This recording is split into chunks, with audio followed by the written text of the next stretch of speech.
नाटकं करते ही? आई बाबा, तुम्हाला आता तरी खात्री पटलीये का का अजूनही मीच चुकीचा वाटतोय?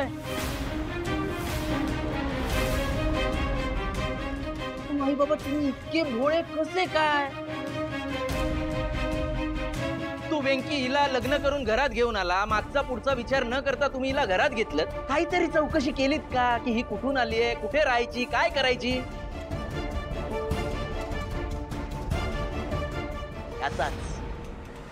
याचाच गैरफायदा घेतला हिने आणि आपल्या घरावर डल्ला मारला. ही माणसं अशीच असतात, आधी विश्वास संपादन करतात आणि मग विश्वासघात करतात. तरी बरं, या घरात माझी अक्कल अजून शाबूत आहे. माझे डोळे उघडे ठेवून वावरतो मी, म्हणून हिला रेड हँड पकडू शकलो मी. अरे संतोष, थांब आता. तुमचा अजूनही विश्वास बसत नाहीये? ओ बाबा, हे बघा किती कॅश होती याच्यामध्ये, किती कॅश आहे.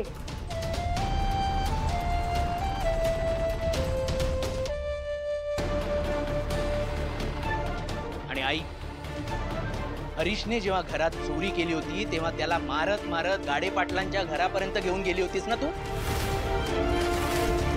स्वतःच्या घरात चोरी केलीस तू? आई जाऊ. हा?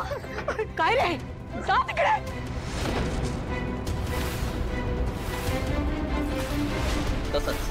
तसंच हिला पण मारत मारत हिच्या घरापर्यंत घेऊन जा आणि परत इथे येऊ नको म्हणून सांग.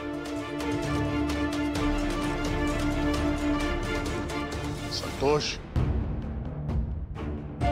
कोणाबद्दल बोलतोयस कळतंय तुला? अरे आरती म्हणजे या घरात घुसलेली कोणी अनोळखी व्यक्ती नाहीये. या घरची मोठी सून आहे ही. सून? ही या घरची सून आहे? अहो, जो मुलगाच या घरचा नाहीये त्याची बायको या घरची सून कशी काय होऊ शकते?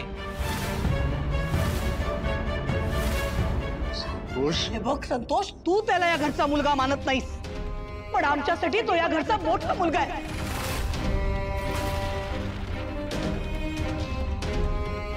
आणि राहिला प्रश्न आरतीचा, तर माझा तिच्यावर पूर्ण विश्वास आहे. ती असं काही करूच शकत नाही.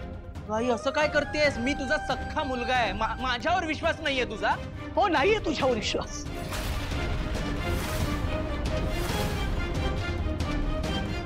आजी,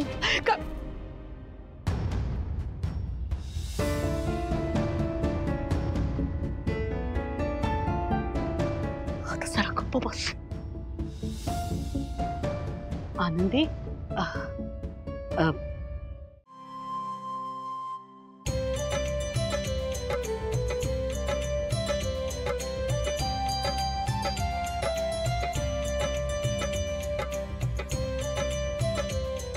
नीलम,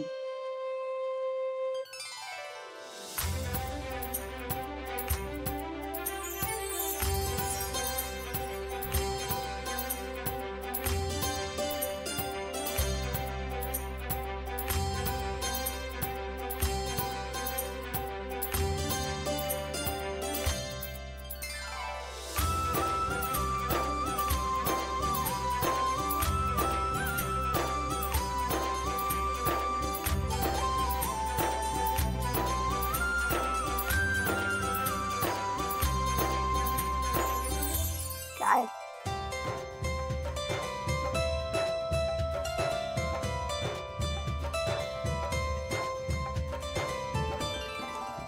देव तुमचं भलं करो. सिद्धिराजाने पूर्वीला आयुष्यातली सगळी सुख मिळो.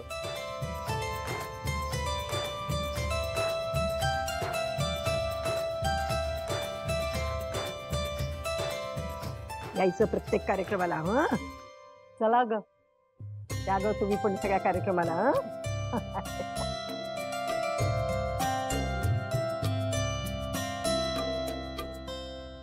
झालं तुमच्या मनासारखं, निघू मी आता.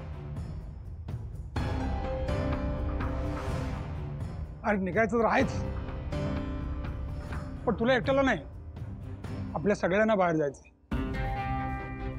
म्हणजे म्हणजे तुझ्या लग्नाची पत्रिका आहे ना, ती ग्रामदेवतेसमोर ठेवायची आपल्याला.